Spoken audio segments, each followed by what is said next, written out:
Okay, welcome everyone, and our apologies for the delay. There's a lot of moving electronic parts to getting these live video sessions, interplay between operating systems, browsers, plugins, etc., etc.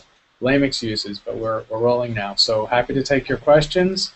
Our enrollment in the course is now over 3,000, so we have new people on board, and maybe hopefully some new people as well as old favorites in the live session today. So happy to take questions on anything to do with modern astronomy and astrophysics. Our first question is from Julian. He asked, what do you think the New Horizons mission will deliver in terms of science? New Horizons is going to the outer solar system. We've neglected the outer solar system at some level. Mars, as you know, in the planetary science community and in NASA's priorities, has had the lion's share of the attention, and that's going to continue for the next decade. New Horizons was sent towards the outer solar system to fill in the gap of, in particular, of Pluto, the last and now demoted dwarf planet in the outer solar system. But of course, as with all outer solar system missions, you plan a trajectory that takes you past other interesting targets. The reason the outer solar system is interesting is because the small bodies in the outer solar system represent a frozen record of how the solar system formed.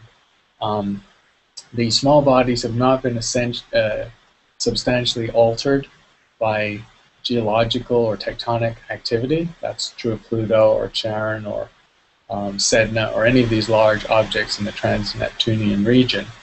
And so learning what they're made of and what their structures are, and anything you can about their geomorphology is going to tell us clues about the outer solar system.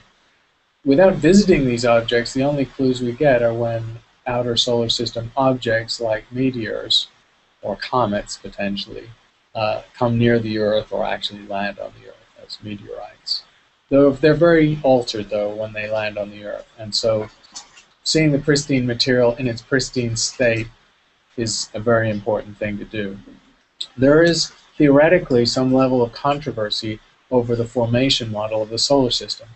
The basis of this controversy is the fact that solar system material seems to have been quite heavily mixed between inner and outer zones.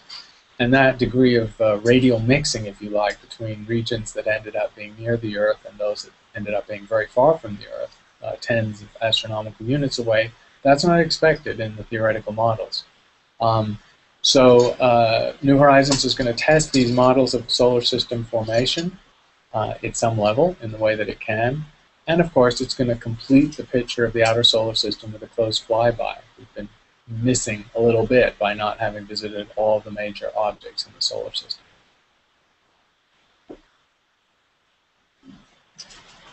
All right, the next question will be from the Udemy course. Let's see, Christopher asks, how do you distinguish exoplanets from sunspots? That's a very good question, and I'll just give the background to the reason why it's a good question before I answer it. Exoplanets were initially, really for the first 20 years, discovered primarily by the Doppler effect, which is that the planet, a massive planet in particular, or all planets, exert a tug on their parent star. And even if the planet remains unseen, we can use the Doppler effect by measuring spectra of the parent star to see a sinusoidal variation in the radial velocity.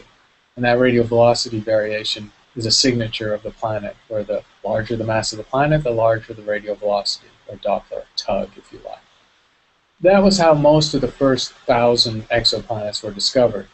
But now that the number of candidate exoplanets is over 3,000, most of those have come from the Kepler satellite and from a different method, an entirely different method, which is eclipses or transits. And so there, we're looking for the very slight and temporary reduction in the brightness of a star when a planet passes in front of it and blocks a fraction of its light. The amount of the light that's blocked is very simply related to the size of the planet, because it's basically the area of the planet as a fraction of the area of the star.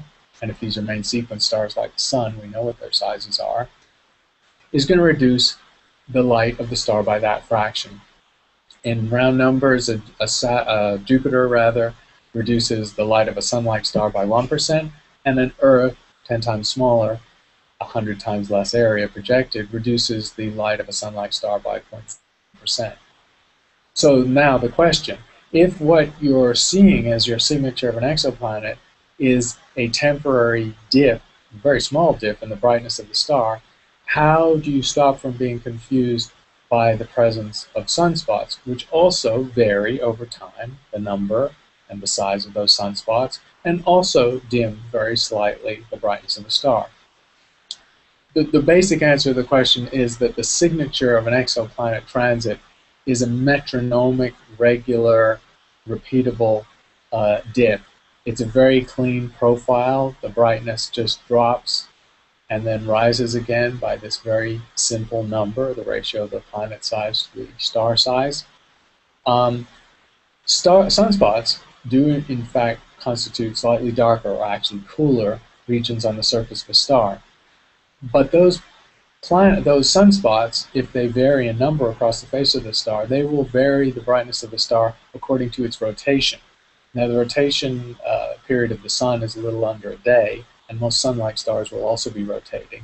So the variation in the dip caused by sunspots coming in and out of view as stars rotate is much more rapid than most of the exoplanets we're finding. So that's one way sunspots can be distinguished from exoplanets. They represent much more rapid phenomena. The other part of the answer is that the sunspots are extremely subtle changes in the brightness of a star. They're not truly black. When the exoplanet passes in front of the star, it essentially blocks out that light almost totally. A sunspot is just a slightly cooler region. So even if a sunspot happened to be the size of the Earth on the face of a sun-like star, it wouldn't reduce the flux by 1/100%. It would actually be 10 times less than that. So it's a really small amount. Also, there's always more than one sunspot present, except at sunspot minimum, which we have recently, where the number of sunspots actually can disappear for a while. In general, there's going to be a handful or maybe a dozen or more sunspots. And so the variation in the dimming caused by sunspots is not actually going to be that great over time, because even as the star rotates, the average number of sunspots won't vary that much. So the simple answer there on the size of the effect is that for sunspots, any time signature of brightness variation is down at the level of thousandth of a percent or even less. And since that's below the level of the Earth's that we hope to detect with the Kepler mission or with transits, we don't tend to confuse these two things. But it was a well-posed question. Thank you. All right, next question is from Alice Amanda, who's on right now. And she asks about the black holes. Does the event horizon oscillate? The characteristics and behavior of event horizons on black holes is an interesting area of theoretical research. And of course, our real problem is that observations of black holes are not yet at a detailed enough level to even show that event horizons exist. I would say the state of the research with the Event Horizon Telescope, I think I mentioned this in a previous live session in response to another question, is that we're hoping in the next 5 to 7 years to demonstrate that something like an event horizon actually exists, an important confirmation of general relativity in black hole theory. The more detailed behaviors of event horizons are up for grabs and very difficult to confirm. What do we expect, though? Any star that collapses to a black hole will conserve angular momentum, and so a star like the Sun, which was mentioned in the answer to the previous question, is rotating about once a day. If it collapsed to the level of a black hole, it would be rotating extremely rapidly. Most black holes, therefore, because they form from spinning stars, and they amplify that rotation in the collapse through conservation of angular momentum, we do expect to be spinning extremely rapidly. And as such, because they have a spin axis and because they may be wobbling in their spin axis caused by interactions with a nearby star or perhaps with planets, dead planets around that black hole, it's possible that there are wobbles induced on the spin.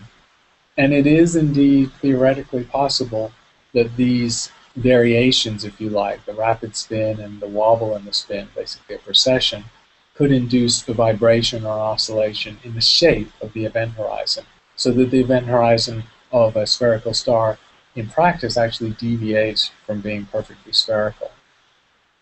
So I would say it's a great question because it is possible that event horizons oscillate in this way. What that means is that in any gravity situation where the gravity configuration is changing, is time variable, Einstein's theory predicts gravity waves. And so if event horizons are the varying, oscillating, vibrating, recessing, however you want to describe it, in this way, it leads to a prediction of gravity waves, a signature of gravity waves from the collapsed star. So the theorists who work on this have indeed they played this out in theoretical simulations, gravity simulations with computers, and in pure theory, just mathematics, to see what these signatures might be. They're quite subtle, but they're quite measurable in principle. So once we get a next generation of gravity wave detectors, better than LIGO, unfortunately, we need some pretty precise gravity wave machines to find these things. In principle, look at these detailed behaviors of event horizons. Our next question is from Alice Amanda, and I think it's one that was asked at our last live session that we didn't get to. She says, Professor Dan Maoz of Aviv says that circumstantial evidence supports that white dwarfs can still support habitable planets. Is that true?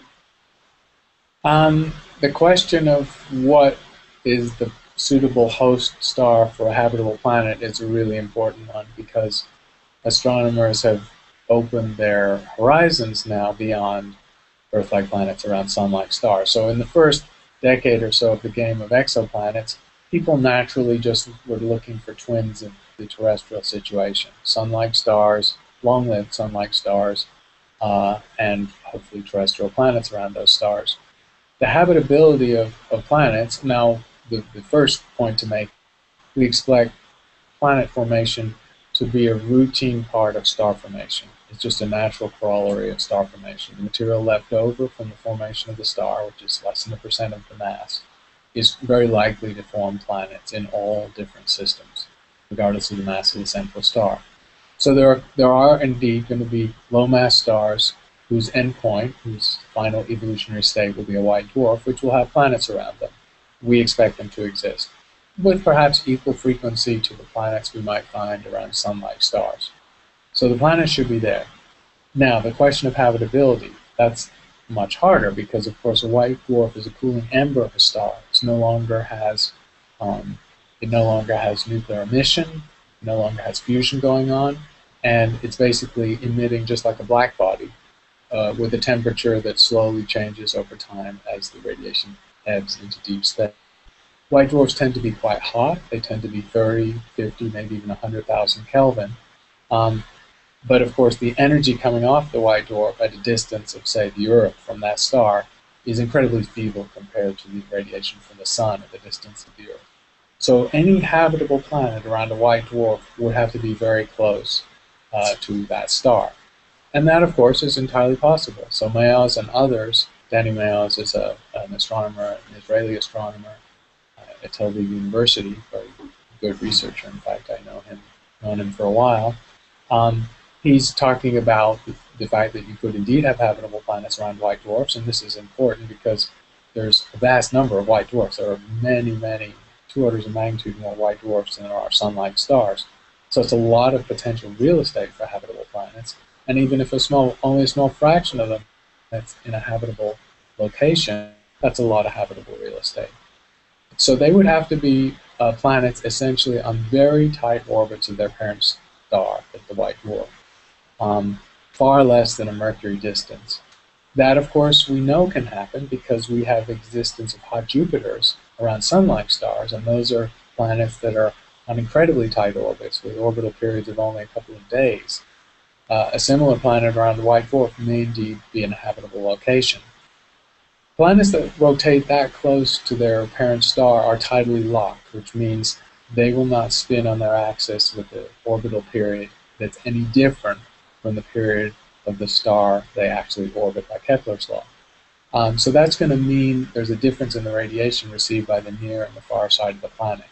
And nobody really knows what that means for habitability. If the planet has a fairly thick atmosphere and winds, which we know exist on Mars, Earth, Jupiter, Saturn, all the major planets have quite substantial winds, then those winds could equalize the temperature within the atmosphere and mean that you didn't have a sort of baked side and a frigid side. But that we don't really know. So the issue of whether habitability is sustained on a tidally locked planet, even if the mean temperature at that distance should be in a habitable region, that is unclear.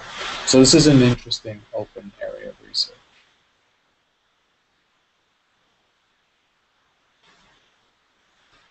Okay, we have another question from Alice Amanda.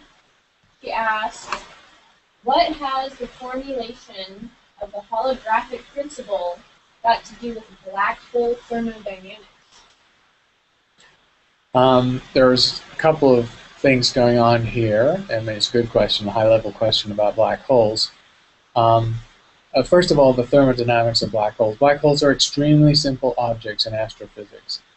In principle, they only have three properties. They have mass, they have angular momentum, and that's because they're spinning, and so in any collapsed star, we expect there to be a substantial amount of angular momentum. And the third property they have, which was a prediction of Stephen Hawking back from the 1970s in his work on black holes, is that they will have a temperature. They will emit a feeble amount of radiation named after him. It's called Hawking radiation. Its existence is very indirectly confirmed, but there's no direct evidence for Hawking radiation so far. So black holes are subject to thermodynamics. They're also repositories of entropy. The entropy of a black hole, the mass of the sun, is 100 million times larger than the sun itself. So there's a lot of entropy in a black hole, and there's a very low temperature, which connotes a very small amount of radiation, feeble amount of radiation coming off the event horizon. Now, the second part of the question relates to the holographic principle, and this is a statement, a conjecture, a theoretical conjecture, not confirmed by experiment, and in fact very difficult to test. That information is not completely lost in a black hole.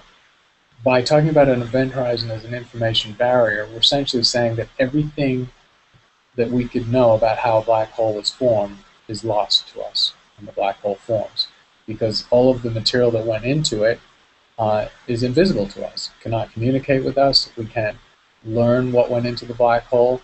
Radiation from that matter, as it falls in, can come out, but once it's past the event horizon, can't come out. So it's an information membrane, is one way people have referred to the event horizon. The holographic principle, which is sort of trying to get around this sort of philosophical objection that black holes represent an information sink in the universe, is a conjecture that not all the information is lost, that some and maybe all of the information about what went into the black hole and how it was formed is frozen in some way into the event horizon itself. And if we could figure out a way of reading it, we could learn what went into the black hole to make it the way it is we see now. So the question relates to a frontier area of black hole astrophysics where, as yet, we have no experimental way of verifying what's going on. Like I said, we're struggling to show that event horizons actually exist. Learning their properties is beyond us, and learning whether they encode information, as the holographic principle would claim, is way beyond us. This is just an area where the theorists are well ahead of the experimentalists, because making these observations out in space is exceptionally difficult. But the theory of black holes, as you can imagine, because it's nearly 100 years old, is quite mature, and clever theorists have not only been using their imaginations and equations, but they've been using supercomputers to simulate what might be going on with black holes. So I would say this is just a case where the theory is way ahead of the experimental verification. All right, our next question comes from the Udemy course from Timothy. Since Mars' atmosphere is mostly carbon dioxide, would it be accurate to say and it is subject to a moderate greenhouse effect? Yes, indeed. Any atmosphere with carbon dioxide is a radiation trapping atmosphere. Carbon dioxide is a generic called a greenhouse gas, which essentially means that it acts as a blanket.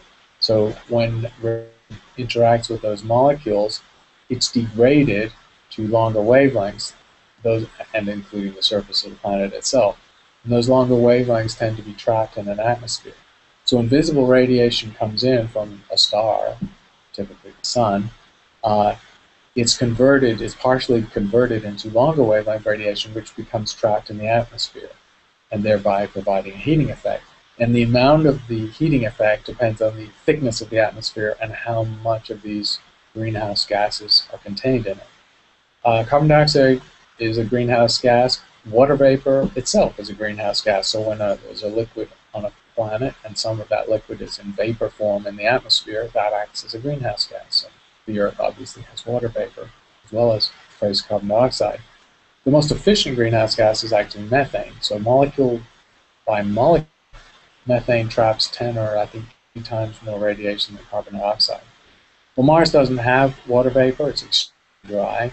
It's arid, completely arid, and it doesn't have methane. Very, very small amounts, a few parts per billion, were detected a few years ago.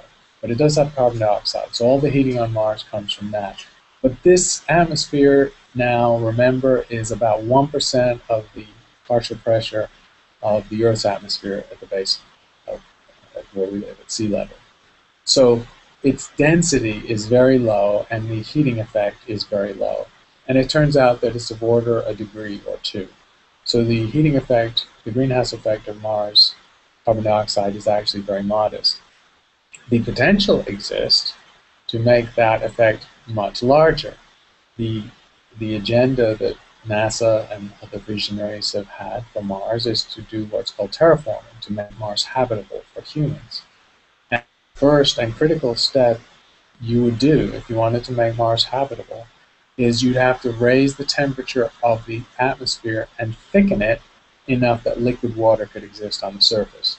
And then game on, you're off and running if you can get liquid water sitting on the surface of Mars. Because there's so much frozen carbon dioxide in the form of dry ice in the polar caps, not just the polar caps, but also subterranean ice. It's not obvious to us, but orbiters, radar imagers have shown there's a lot of subterranean, both water ice and carbon dioxide ice, under a sort of rocky crust, so it kind of looks dark and rocky to a camera, but to radar imager, there's a lot of stuff there. It means there's plenty of material to make a thicker carbon dioxide atmosphere. So the question, how would you do this terraforming, this first stage of terraforming? There are various ways you could do it. You could just put a lot more heat onto the Martian surface, and so one way of doing that is to send a lot of large unfolding reflectors out into orbit around Mars and just reflect or deflect more sunlight onto the surface. Another idea, which is kind of destructive in nature, is to sort of bomb. We have a lot of bombs, of course, unused, thankfully, since the end of the Cold War. You could take a lot of our nuclear devices and you could just bomb the Martian surface and you would release tons of carbon dioxide into vapor form by doing so. You could also do it in an industrial way by landing physical plant or machines on the surface of Mars. You wouldn't need humans there. This could all be done robotically, which would mine and heat this interior and release carbon dioxide. You just put hundreds or thousands of these machines on the Martian surface where most of the frozen carbon dioxide was. So there are various strategies of how you could get that frozen carbon dioxide into a gaseous form. And of course, if you did so, you would hopefully, if you wanted to terraform Mars, for people who want to leave Mars alone, this is a nightmare scenario, of course, but for the people who want to change Mars, make it habitable, you'd set up a positive feedback loop. The same one that we fear on Earth is leading to a tipping point in climate change, where if you make the atmosphere dense enough, it traps radiation, which releases more carbon dioxide, which traps more radiation, which releases more carbon dioxide, and you set a positive feedback up. So the idea is that you might not have to thicken the atmosphere very much before this positive feedback would take over and then you know, that dynamical situation would do your work for you. We have a question from Julian. Are you familiar with the GAIA mission? Will it help with exoplanet detection? Yes, GAIA is a European mission scheduled, I think, for launch quite soon, but I can't remember the launch date. It's been delayed. All these missions get delayed enough that you lose track of when they're really going to go up. But GAIA is a successor, a very ambitious successor to a mission called Hipparchus. Hipparchus, you know, is one of these missions that is modest, if you like, that most people have never heard of outside of astronomical circles. It was designed just to measure the positions of stars, and it was named after, of course, Hipparchus, an astronomer who cataloged stars almost 2,000 years ago. The reason cataloging the positions of stars is important is because it gives us a sense of the architecture of the Milky Way. Hipparchus, in the end, generated a catalog which had very accurate positions for a couple of 100,000 stars and somewhat less accurate positions for a couple of million stars. Also, if you generate very accurate positions and then monitor those positions over time, you can see if the stars move across the sky. And that, of course, becomes an indirect way to detect planets. So the business of measuring star positions, a field called astrometry, is a vehicle for detecting planets in a slightly different way than the ways we've talked about so far, the Doppler method and transits. In the situation where a planet orbits a star, it tugs the star. The Jupiter, for instance, makes the sun do a little pirouette about its edge, because that's the center of mass of the solar system. And in principle, if you're looking from far off and had incredibly accurate position measurements of stars, you might actually see them doing their little wobbles or pirouettes. And that would be a way of detecting planets indirectly. So that's the principle of how astrometry can find you planets. Now, Hipparchus, a mission of the 1980s and 1990s, very successful mission, was not precise enough to find planets this way. GAIA, its very ambitious successor, is much more powerful and will be able to find planets by this method. What's changed, of course, in the intervening decades is that CCDs, charge-coupled devices that we use to put behind telescopes and make images, have gotten much, much better, bigger, and so you can just look at much larger areas of sky more accurately than you could when Hipparchus went up. So GAIA will tile a focal plane with enough area to measure actually close to 1 billion stars and their positions over its lifetime. Now, they're not only in one part of the sky. GAIA is going to be in a high orbit that will gradually scan pretty much the entire celestial sphere. And that's 1 billion is a huge number of stars. It's going to essentially fully survey the Milky Way out to a distance of a few thousand light years from the Earth. A substantial fraction of the Milky Way, actually. And it's getting such huge numbers of stars, and it has such precision of its astrometric or positional measurement, that it will hopefully, and it will expect it to detect planets by this wobble method. The number of planets, we don't actually know. I mean, people are trying to work out the expectation based on what we've learned about exoplanets. I've seen numbers that range from 10,000. I've seen some that are as low as a few thousand, and some that are up at tens of thousands. So GAIA could actually contribute substantially to the census of exoplanets, probably by 6 years from now. All right, the next question is also from Udemy page, and the question is, what was there before the Big Bang? Was there a big ball of the universe, or no? It's a good question, and the basic answer is we don't know.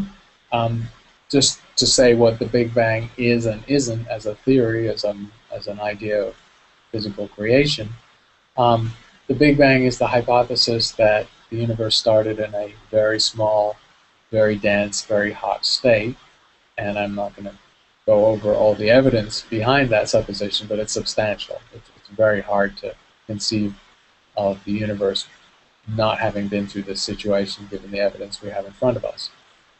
And really, the Big Bang theory is a physical description of the universe playing forward from this very early hot dense state. We have a good idea of the time. It's close to 13.8 billion years ago. And if we play the model or the theory backwards, we have a pretty good physical description back to the time when the universe was maybe a microsecond old and had a temperature of some trillions of degrees. From that point forward, we are very well verified both in terrestrial lab physics and with actual astronomical observation. Before that, we're in the realm of speculation. We're in the realm where we don't have theories of nature that describe how the forces are unified, and that really limits us in understanding the early Big Bang. And most particularly, we're in a situation where we don't have a quantum theory of gravity, or a theory of gravity that reconciles with quantum mechanics. So the Big Bang theory has its own limits, and they derive back to the very first tiny fractions of a second, where we only get hints of information of what the state might have been. But that is the Big Bang theory. The Big Bang theory plays forward from this essentially infinite density and temperature, a singularity in a formal mathematical sense, and only describes what happens after that. If we just take the theory at face value, it says nothing about what caused the Big Bang, about whether there was a precursor state or what that precursor state might have looked like.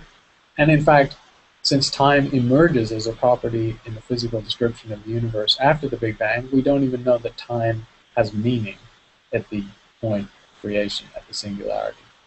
So the conservative answer to the question is we simply don't know, and the theory doesn't even talk about that. But theorists are ambitious, and they've been emboldened by the success of the Big Bang model to venture beyond its confines and wonder about what did happen before the Big Bang, or what did cause the Big Bang. And these are all completely speculative ideas. I'm a pretty hard-nosed observer. I don't tend to believe something just because it's a neat, clever idea that a theorist came up with. It's worthy of talking about and speculating, but it's not formally science until you can test it experimentally or observationally. And none of these ideas are testable at the moment. So what are these ideas? They're basically ideas that acknowledge the universe as a quantum creation event, and that speculate that there may have been other quantum events contemporaneous, whatever that means. Remember, time doesn't really have a meaning in this situation, so even using words like then and now and contemporaneous are not very sensible. So these also lead to the idea of multiverse. You have many quantum events with different properties, physical properties of their emergent space-time systems. And so that's the landscape of speculation. It involves a precursor quantum state. It involves other possible quantum states, thereby giving rise to the idea of the multiverse. And it's very exciting. It's very exotic.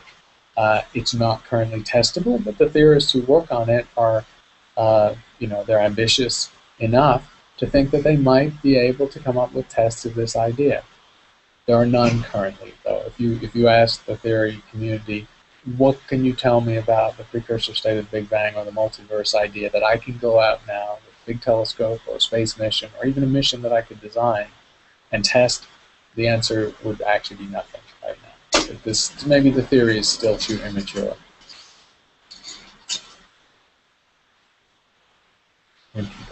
Okay, so the next question from Alice Amanda is, do you have any idea what is the Alice experiment trying to find at the LHC?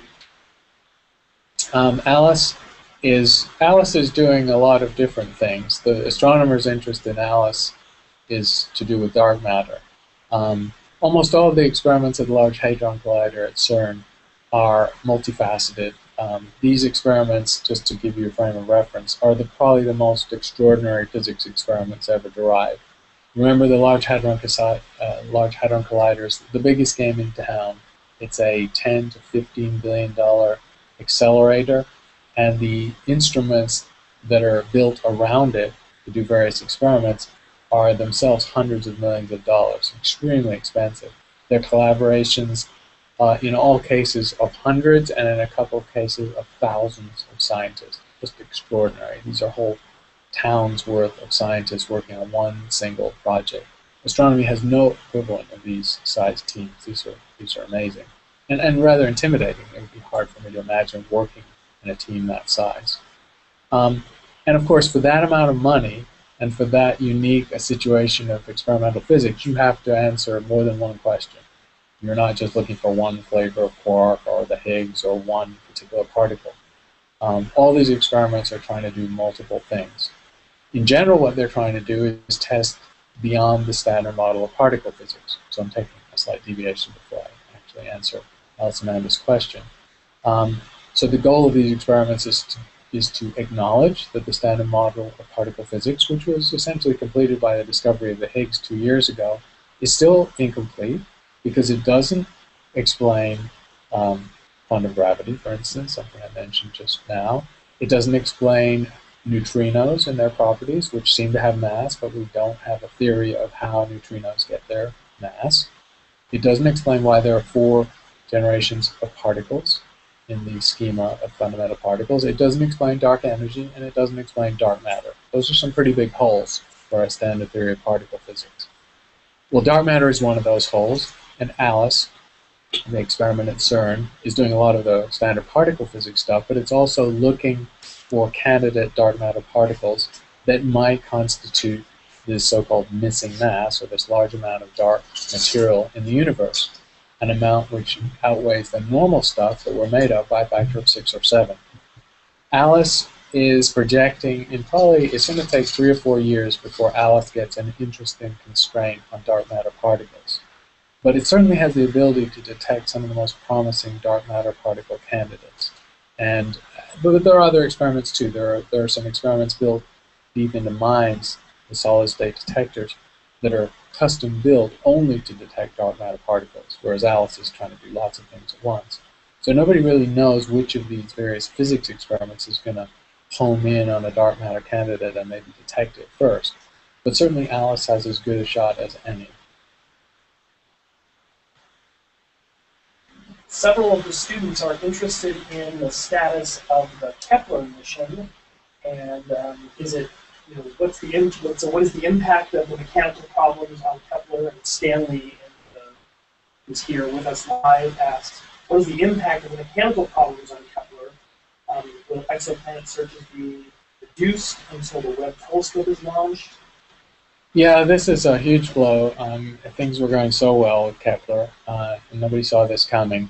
But it's sort of, there's been a harbinger of this kind of thing in NASA before. For those of you who are not aware, Kepler is, of course, the fantastically successful 1-meter telescope that has been trawling in exoplanets down to the Earth mass level or Earth size level and lower for a couple of years now.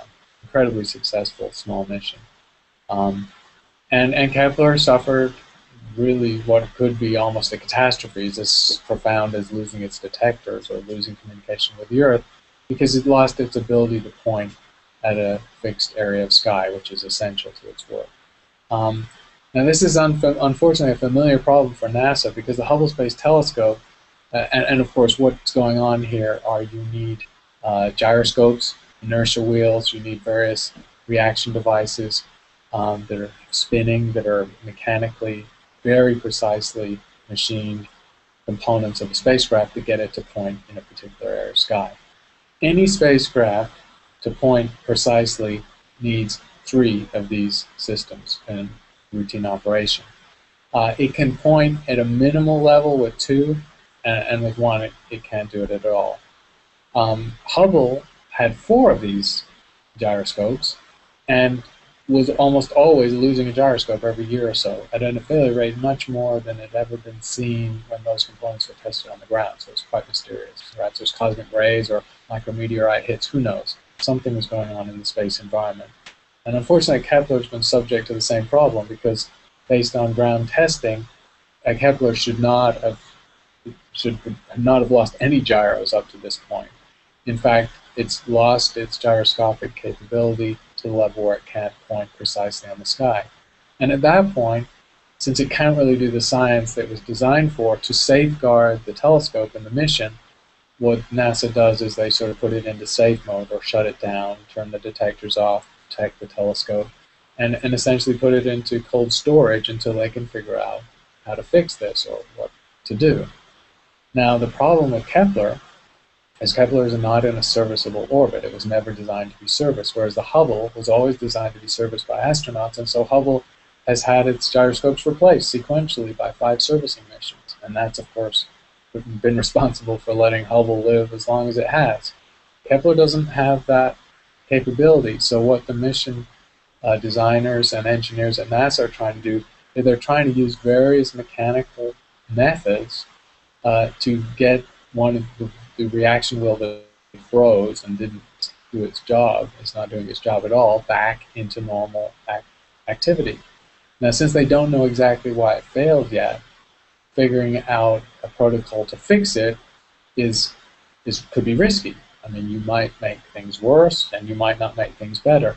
So, as you can imagine, NASA is being extremely cautious about how they proceed, and they're also being kind of tight-lipped about what they just put out to the community. So, even astronomers, people in the mission, I'm sure, are getting updates and are sworn to secrecy. But really, there's very little coming out of NASA as to the state of their repair efforts.